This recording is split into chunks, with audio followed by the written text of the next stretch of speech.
ইতিহাসের পাতা ঘাটতে গিয়ে নেইমারের ইতিহাস দেখলে আপনি আটকে উঠবেন। ফুটবল ইতিহাসে সেরা কামব্যাকের গল্পটি এই মহানায়কের নামেই লেখা আছে। শেষ 5 মিনিটে দুর্ধর্ষ 3 গোলে অবদান রেখে সে বুঝিয়ে দিয়েছিল ফুটবল তার পায়ের জাদু। সেদিন অবাক হয়েছিল মাঠে থাকা হাজার হাজার দর্শক, কোচ, এমনকি সতীর্থ লিওনেল মেসিও। সবাই অবাক হয়ে তাকিয়েছিলেন ব্রাজিলিয়ান এই সুপারস্টারের দিকে। কি হয়েছিল সেদিন? 5 মিনিটে নেইমার কি করেছিল? কেনই বা এই সময়টাকে বলা হয়ে থাকে ইতিহাসের সেরা কামব্যাক? চলুন বিস্তারিত দেখি। উয়েফা চ্যাম্পিয়ন্স লিগের রাউন্ড 16 কোয়ার্টার ফাইনালের লক্ষ্যে মাঠে নেমেছিল পিএসজি বনাম বার্সেলোনা। নেইমার, মেসি, সুয়ারেজের মতো বাঘা বাঘা তারকা থাকতেও প্রথম লেগে পিএসজি 4-0 ব্যবধানে হারিয়েছিল বার্সাকে। অর্থাৎ দ্বিতীয় লেগে বার্সাকে ম্যাচ জিতে করতে হবে 5টি গোল। সবাই হাল ছেড়ে দিয়েছিল। স্বাভাবিকভাবে এমন ব্যবধানে ম্যাচ জিতা সত্যি অসম্ভব, কিন্তু সেদিন ব্রাজিলের এক নায়ক বলেছিল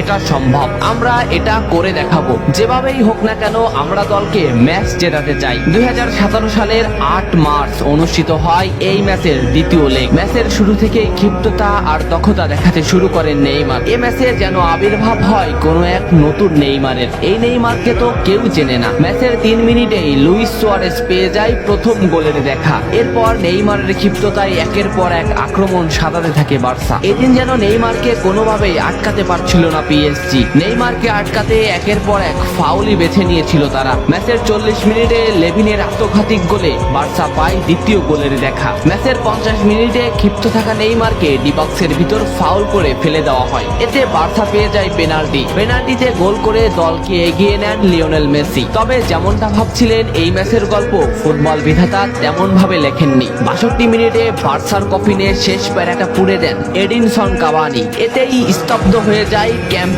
নু। আশা ছেড়ে দেন বার্সা কোচ লুইস এনরিক। শুধু কি তাই, স্তব্ধ হয়ে যান লিওনেল মেসিও। তবে সেদিন একজন দমে যায়নি। নামটা কি কমেন্ট করে জানান। বার্সা গোল হজমের পর লিওনেল মেসি ম্যাচের সম্পূর্ণ দায়িত্ব দেন নেইমারের উপর। আবারও শুরু হলো খেলা। ডি বক্সের বাইরে নেইমারকে ফাউল করে ডি মারিয়া। এই পজিশনে 88 মিনিটে বার্সা একটা ফ্রি কিক পায়। তবে এই ফ্রি কিকের দায়িত্ব নেইমারের কাছে বুঝিয়ে দেন মেসি। শট করেন নেইমার এবং করেন অসাধারণ গোল। এই ফ্রি কিকটা বার্সার ইতিহাসের সেরা ফ্রি কিকের একটি হয়ে রয়েছে। এর 2 মিনিট পর সুয়ারেজকে আঘাত করে পেনাল্টি পায় বার্সা। পেনাল্টি নিতে আসেন নেইমার জুনিয়র। সেদিন বার্সা নেইমারের উপরই আস্থা খুঁজে পেয়েছিল। পেনাল্টিতে অসাধারণ গোল করেন নেইমার। এমন পরিস্থিতিতেও 5 গোল করে ম্যাচ সমতা এনেছে বার্সা। এর কিছু সময়ের পরে চলে আসে সেই মাহিন রক্ষণ। ম্যাচের এই মোমেন্টটা লক্ষ্য করুন। ডি বক্সের কিছুটা সামনে নেইমারের পায়ে বল। নেইমারকে আটকাতে গেল প্রতিপক্ষের একটি খেলোয়াড়, কিন্তু নেইমার শর্ট মোমেন্ট নিয়েও শট না করে বলটি সামনে আগালেন। এই মোমেন্টটা লক্ষ্য করুন। নেইমার একবার গোলের দিকে তাকালেন। এতে সে বুঝে ফেলেছে কোথায় বলটি দিতে হবে। নেইমার শট নিলেন। আপনি সাধারণ চোখে এটাকে একটা শট দেখলেও এটা হলো সেই শট যা লিখেছিল ইতিহাসের সেরা কামব্যাকের অধ্যায়। নেইমার এমন ভাবে শটটি নিয়েছিলেন যাতে রবের্তো শুধু পা লাগিয়ে গোল করেছিলেন। শেষ 5 মিনিটে সেরা 3টি গোলে অবদান রেখে সেদিন ইতিহাসের সেরা কামব্যাকের নায়ক হয়েছিলেন ব্রাজিলিয়ান এই সুপারস্টার। সবাই যেখানে স্তব্ধ হয়ে গিয়েছিল নেইমার সেখান থেকেই শুরু করেছিলেন। নেইমার বুঝিয়ে দিয়েছিলেন নিজের দৌরত্ব।